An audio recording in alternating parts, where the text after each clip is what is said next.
কি অবস্থা সবার, অ্যানিমেশনস চ্যানেলে তোমাদের সকলকেই জানাই স্বাগতম। আজকে আমরা নারুটো শিপুদেনের 7 নাম্বার এপিসোড সম্পর্কে জানবো। তো আমি নারুটো শিপুদেনের তৃতীয় এবং চতুর্থ নাম্বার এপিসোড কিছুদিন আগে আপলোড করেছিলাম, সেটা ইউটিউব থেকে ডিলিট করে দিয়েছে। তো আমি জানি না কির জন্য ডিলিট করে দেওয়া হয়েছে। তো তোমরা যদি চাও তাহলে আমি আবার আপলোড করব, অসুবিধা নেই। তো চলো বেশি বকবক না করে মূল ভিডিওতে চলে যাই। তো গত এপিসোডে আমরা দেখেছি যে দেইদারা গারাকে হারিয়ে দিয়েছিল আর ওকে কিডন্যাপ করে নিয়ে যাচ্ছিল, আর তখন কানকুরো ওদের পিছু নেয় আর কানকুরোকে সাহায্য করার জন্য দুইটা গার্ড ওর পিছু পিছু যায়। তখনই দেইদারা বর্ডারের বাইরে চলে যায়, সেখানে শাশুড়ি দেইদারার জন্য অপেক্ষা করছিল।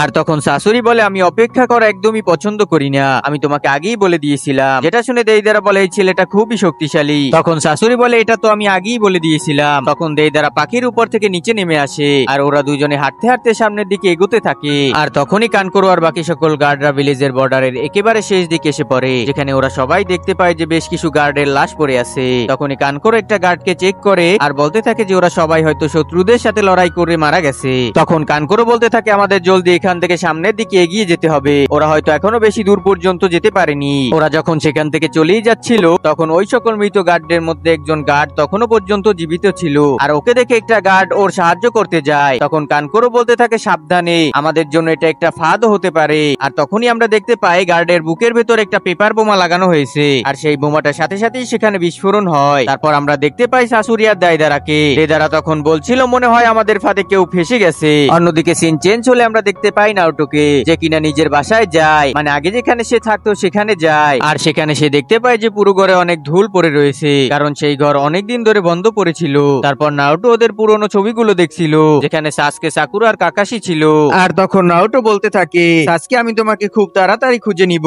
অন্যদিকে সিন চেঞ্জ হলে আমরা দেখতে পাই স্যান্ড ভিলেজে বাকি আর সকল গার্ডদের, যারা ব্লাস্টের আওয়াজ শুনেই সেই জায়গায় চলে আসে। তখনই আমরা দেখতে পাই কানকুরোকে, যে শুধু দুইটা গার্ডকেই বাঁচাতে পেরেছিল, এবং তখন সে বলতে থাকে এই গার্ডগুলোর মেডিকেল ট্রিটমেন্ট দেওয়া দরকার, আর আমি যাচ্ছি গারাকে ফিরিয়ে আনতে। তখন কমান্ডার বলতে থাকে যে তুমি কি পাগল হয়ে গিয়েছো, যেখানে গারা কিছুই করতে পারলো না তুমি একা গিয়ে কি করবে। কানকুরো বলে, তাহলে তুমি কি চাও যে আমি এখানে একা একা বসে থাকি? তখন কমান্ডার বাকি বলে, আমরা তাদের বেশ খুঁজে বের করব এবং সব গার্ডদের নিয়ে অ্যাটাক করব। কিন্তু কানকুরো তখন তার কথা না শুনে বলে, আমি তাদের পেছনে যাচ্ছি, আমি এতক্ষণ পর্যন্ত অপেক্ষা করতে পারবো না। তখন কমান্ডার বাকি বলে, ঠিক আছে তাহলে যাও, কিন্তু তাদের সাথে লড়াই করো না। কানকুরো তখন দেখে বাহিরে অনেকগুলো পায়ের ছাপ রয়েছে, তারা আসলে ইচ্ছে করে এমনটা করেছে যাতে কেউ তাদের পিছু না করতে পারে। কানকুরো তারপর বালিতে হাত দিয়ে দেখে গারার কিছু বালি পড়ে রয়েছে, গারার বালি ওদের থেকে সম্পূর্ণ আলাদা, তাই সে গারার বালি লক্ষ্য করে তাদের পিছনে যায়। কমান্ডার বাকিও তার ফুল স্কোয়াড পাঠায় কানকুরোর পিছনে। তখন তারা হিডেন লিভ ভিলেজেও খবর পাঠায় সাহায্যের জন্য।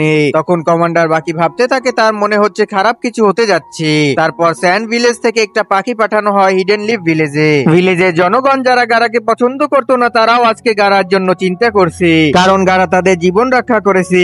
এদিকে দেখা যায় আকাতসুকি গ্রুপের মেম্বাররা ধীরুপায়ে চলতে থাকে চিন্তা মুক্ত ভাবে, কারণ তারা রাস্তায় অনেক পায়ের ছাপ দাগিয়ে দিয়েছে। তখন কানকুরো একটু দূরে গিয়ে দেখে আবারও 3টি রাস্তা, আসলে তারা 3টি রাস্তায় দাগিয়েছে। কানকুরো কোন রাস্তায় যাবে চিন্তায় পড়ে যায়। তারপর সে আবারও বালি খুঁজে পায় এবং সঠিক পথে যেতে থাকে। অন্যদিকে কাকাচিকে দেখানো হয় সে মেকআউট সিরিজের বইটি শেষ করে উঠেছে। সে বলতে থাকে, দ্বিতীয়বার পড়ার পর আমার আরো ভালো লাগতেছে, এখন অনেক রাত হয়ে গেছে, যাই ঘুমিয়ে পড়ি। তখন কাকাশি লাইট বন্ধ করে দেখে সকাল হয়ে গেছে বই পড়তে পড়তে। সে চিন্তায় পড়ে যায়, এখনো তো আমি কোনো কাজ করিনি স্পট লিস্টে। তারপর আমরা দেখতে পাই তেমারিকে সবেমাত্র ঘুম থেকে উঠলো। সে উঠেই দেখে শিকেমারু বাহিরে এসে দাঁড়িয়ে রয়েছে, তার মানে তেমারি এখনো হিডেন লিভ ভিলেজেই রয়েছে, সে গারার ব্যাপারে এখনো কিছুই জানে না। তখন তেমারি বলতে থাকে, আমি ভাবছি এখন স্যান্ড ভিলেজে চলে যাব, অনেকদিন হলো লিভ ভিলেজে রয়েছি। যেটা শুনে শিকেমারু বলে, এখন কেন চলে যেতে চাইছো, সকালে ব্রেকফাস্ট তো করে যাবে। তখন তেমারি বলে যে আমার জন্য তোমাকে অনেক কষ্ট করতে হয়েছে। শিকেমারু তখন বলে, কোনো ব্যাপার না, এটাই তো আমার মিশন ছিল। তারপর তেমারি ভিলেজের গেটে দাঁড়িয়ে বলে, তোমার মিশন এখন শেষ হলো, দেখা হবে চুনিন এক্সামে, আর তুমি সব সময় ওয়াটার ড্রেক বলা বাদ দিও, একটু পরিশ্রম করো আর এত অভিযোগ দিও না। তেমারি তারপর ভিলেজ থেকে চলে যায়। সে চলে যাওয়ার পর শিকেমারু আবারও বলে ওয়াটার ড্রেক। অন্যদিকে সাকুরা আর নারুটোকে দেখানো হয় তারা প্রস্তুত হচ্ছে। এরপরে সিনে হঠাৎ হাঁটতে হাঁটতে শাশুড়ি এবং দেইদারা থেমে যায়। তখন দেইদারা বলে, কি হলো শাশুড়ি, তুমি থামলে কেন?